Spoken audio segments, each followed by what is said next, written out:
I saw two stray dogs in the woods today. I was hiking in my favorite forest, full of deciduous and conifer trees, creating a color palette that pleased my mind and soul. I was admiring the fall foliage when movement brought my attention to the trail before me. I looked and beheld two stray dogs looking at me about 100 yards away. One was white, the other brown, but I couldn't tell the breed from that distance. I casually crept closer to them, attempting to appeal to their domesticated side when they both trotted down the trail, disappearing on the other side of the rise. I picked up my pace and headed after them. Cool wind blew on my face and rustled my hair. Sunlight shot through the near-naked branches into my eyes. The sun was setting. Maybe I should call animal control. I thought at the time, if I had, I definitely wouldn't be writing this. I came over the rise and saw the two dogs, closer this time, down the trail. I glimpsed them for a moment before they skittered off trail. Despite only witnessing their fleeing, I saw just long enough to identify their breeds and to see blood on their fur. They were both large bulldogs, but I figured I would be able to escort them both back to my car easily enough. Glancing at the slanted rays beaming down on the forest floor and decided to chance it. I know these woods, I thought to myself. But I didn't know these woods, or what is in them, as well as I thought. Following the dogs, I realized they would not be hard to track. Blood was dripping off them, smearing on low branches, and dropping onto leaf litter. I had to hurry. It was far too much blood to take things slowly. I followed the trail for a few minutes before I reached the darker colored dog. Thankfully, it laid down in a thicket and was panting heavily. I approached it slowly, cooing gently. From my vantage point I could see the blood was not its, but it covered them. I pulled my water bottle out as it allowed me closer and dripped some on its muzzle. It licked eagerly. I poured a little more and it lapped it up out of the air. I gave it half of what was left in my bottle, then squatted down and patted its head. Its sad, tired eyes communicated more than any conversation I had had with a real person. It said he was worn out and worn down. He said he was tired of running and thankful for the break. But he said he was worried too, worried about his friend out there, and he wanted me to go find them. I tore a piece of fabric from the bottom of my red shirt and tied it on the branches above where the dog lay. I didn't expect him to run off.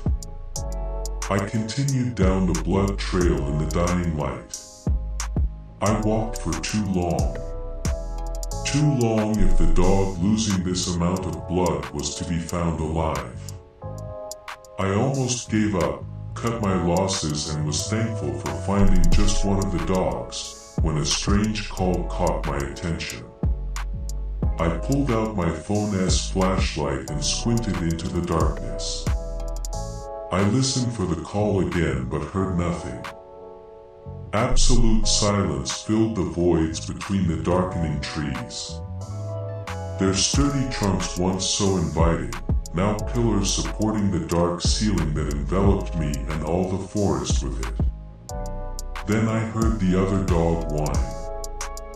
I started moving in its direction while its whining got louder and more urgent. The closer I got, the worse it sounded, like its throat was full of liquid. I almost stepped on the poor thing because it had hidden itself so well. I parted the briar branches away from its form and knelt down. It didn't even act like I was there. I couldn't believe it was still alive. Its back was ribbons of flesh, torn fillets falling off its spine, exposing the bone to the frigid air. I could see its back muscles twitch. There was blood and other, smaller, cuts all over its body. Beneath it, soaking the leaves it laid on, its blood was pooling. I touched it gently and again it didn't seem to register. I put both of my hands on the parts of its flesh that had the least amount of wounds and pushed, rolling it over. It revealed a cavernous opening in its belly. I gasped, seeing the torn stitches from its previous surgery. How did you get out here? I heard that strange call again, closer now. I tried to lift the poor dog off the ground, but it was too slippery and that noise kept getting closer and closer and I could barely see. I tried every way to grab that innocent animal and bring it home at least to give it a burial. I released my weak hold on it, flopping its limbs back to the cold ground. The screech was loud now, not more than 20 feet away. I stood, lifting my light to catch a glimpse of what could be making that sound. At the edge of the light was the suggestion of a shape. I focused, trying to perceive it, to define any significant aperture of its form, but I could not. But not because it was too dark, but because that thing had no discernible features. As it got closer, all I could see was a long tubular shape, segmented like a grotesque giant caterpillar, furry with needle-like hairs coating its back and belly. It trespassed towards me, enormous black eyes reflecting my light back at me. It screeched again, deafening, which revealed its impossibly long sharp teeth, like 1,000 chopsticks jutting out from its green disgusting gums. I braced myself when it lurched its forward half into the air, ready to pounce. But at that moment, we both heard a faint, pathetic bark. It forgot about me and moved so much faster than I expected it would. It scurried through the trees and bushes with deft agility, moving its bulbous body so quickly it seemed to vibrate.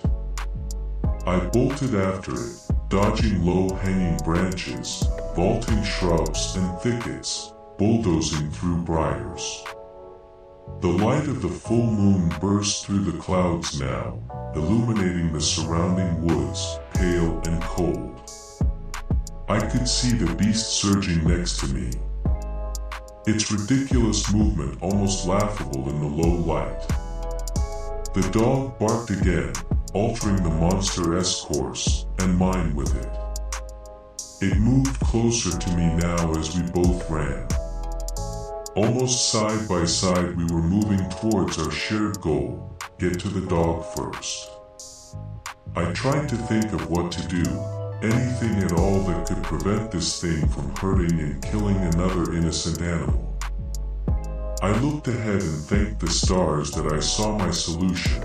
A large oak branch had fallen from great heights and plunged itself halfway into the ground, leaving it splintered, pointed end leaning precariously, pointing in our direction. Right before the branch, I bodied the giant worm mid-movement, smashing my shoulder into its yielding soft flesh. I knocked it off its path and its own momentum carried it right into the wooden spear. The beast's squelching flesh yielded like wet toilet paper. Pink, green, and purple oozing liquid and viscera squirted out of the beast's wound and mouth. It yowled in agony, so loud I almost regretted causing it pain. But I seized the opportunity. I continued to run towards the other bulldog. I shined my flashlight around and found the red fabric I left behind and the sweet little dog underneath it. His eyes said they were happy to see me. I gave him a sympathetic smile back and, as gently as I could, lifted him into my arms. Hot gulching noises halted our escape. In the limited moonlight, that giant worm returned, splattering its multicolored blood and viscera all over the ground beneath it. Its wounds were fatal, but it pressed on, resisting death to the very end.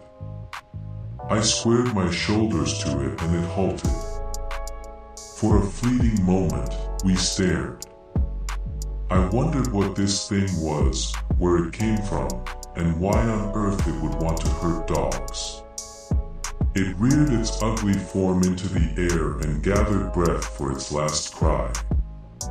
It bellowed forth a deafening screech, reverberating between the trees, making the trees shake to lose their last leaves and bounce my bones in my battered body. I held firm and mustered up as much air and strength as I could. I cried back, yelling at the top of my lungs, allowing myself indulgence into the PR.